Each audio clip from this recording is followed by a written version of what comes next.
And here we are, guys, on ESV Sanshorn Mist, and on the left side of the map, in the red from the Team Prime, it is, I don't think we really have a nickname for him yet, it is Creator Prime, but you know what? If he comes to IPL 4, I will greet him with a nickname, his very own nickname. Aww. He'll be so appreciative, I'm sure. And on the right side of the map, in the blue, from the Team NSHosa, it is Jjakji. I'm not gonna lie. I mean, if we had, you know, like Creator and Maru in the same place in Vegas, that's just. I know. Oh, you know, a really overlooked thing is that Zenek's Life is actually a very young player himself too. He's only 15. Oh yeah, there you go. Yeah. So there's quite a few young players actually around the GSL right now. Not quite Maru, you know, age, but young enough. Yeah, Maru round of 16 Code S at age 14 Western, I believe. So something like that. Yeah. Yeah. Yeah. Very young. Very young. He's very good.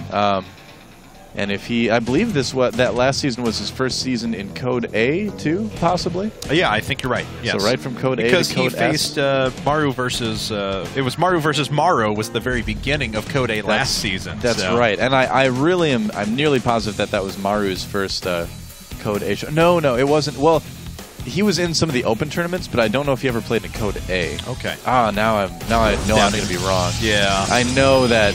So I think we went over this, didn't we? I thought we went over this, and he had made one other appearance and immediately got knocked out. I don't remember. I apologize, guys. Feel free to tweet at us, at CatsPajamasSC2, at GoSudo if we're absolutely wrong. I remember him being in some of the Code A qualifiers I was at, and it being like notable. Like people actually talking about this kid. Like the Prime team members, some were actually talking to me, and they're like, "Do you know we have this young kid who's only 12 and he's playing in the GSL? His name is Maru." And I'm like, "Oh, that's interesting." Didn't qualify, but I remember hearing about him way back then. Yeah.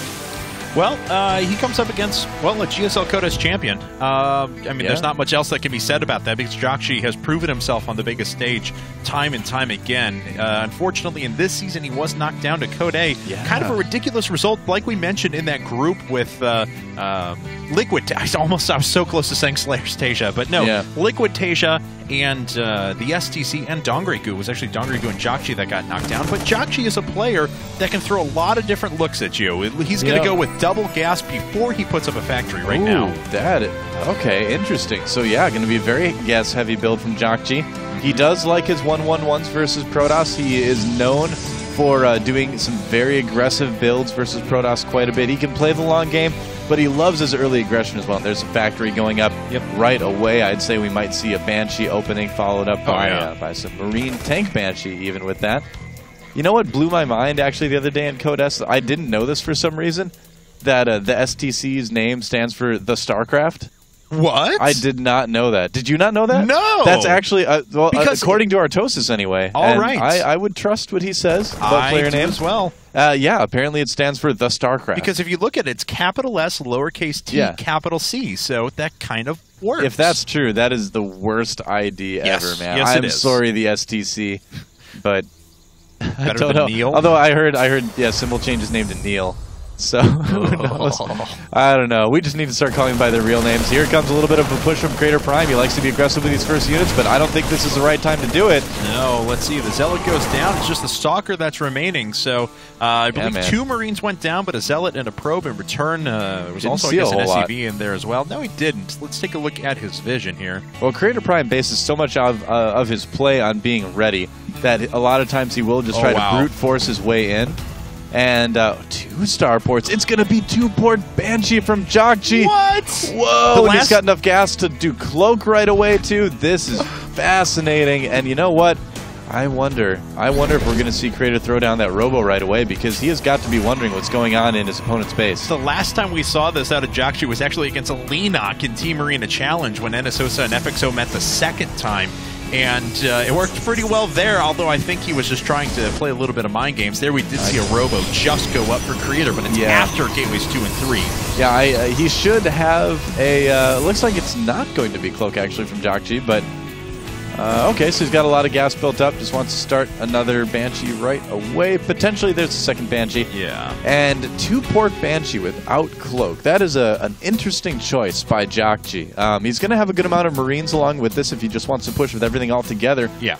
But, I don't know. I feel like without Cloak, this may be a little bit flimsy. We'll have to wait and see. This seems very vulnerable to Stalkers unless Jjakji waits for like 4 Banshees or something like that. But you might, who knows? He's moving out with that first one anyway, trying to harass a little bit.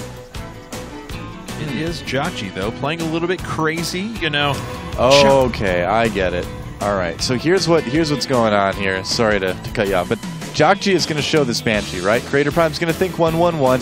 What are the 2 things that Protoss players want to get versus 1-1-1? You want to get Colossi and Immortals. What can't hit air? Colossi and Immortals. Colossi and Immortals. So if you show up with a ton of Banshees and a bunch of Marines and there's no tanks, then the Colossi will be great against the Marines, of course, but you're still going to have to worry about those Banshees, so that may be Jjakji's plan here. Well, see how it all works out. 3 probes have already gone down, so Jjakji already getting some pretty good kills. 4, now 5 probes with an uncloaked Banshee. Finally, some Stalkers making their way out, but already Banshee number 2 is making its way around the back. Yeah, he needs to keep these alive, too. He cannot lose any Banshees if he really does want to push like this. If he does expand, it's going to be a very late expansion, so I would imagine he does want to make this a 1-base build. And he's got to be careful, pulling out right away. You can see how careful he's being with these Banshees. He knows he needs to kind of save these. Looks like he's going home already with both of them. Yeah. And look at that. First Immortal on the way here for Jjakji, and it's an for a Crater, and it's an all-in too. My God. Really smart plan by Jjakji. If it works, that would just be interesting. There's the Observer though. He saw everything. Did he see everything though? Did he get there in time to see those 2 starports? He saw just one. He only saw 1, but no factory though. So.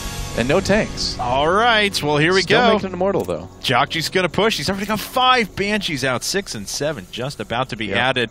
But now, Creator sees everything. Well, they say a mark of a good player is to be able to beat your opponent even if they know exactly what's coming. Let's find out how good Jjakji is. All right, well, his control's usually pretty excellent. He's sitting with those Banshees in the sky. One of the Banshees has fallen, but the other ones are being repaired up very, very quickly. Everything up in the front has been obliterated. We'll see if Creator has enough here. He's got a couple of those Zealots left, but the last couple of Stalkers are starting to fall. What an insane build by Jjakji. Mass repairing those Banshees. GG, wow.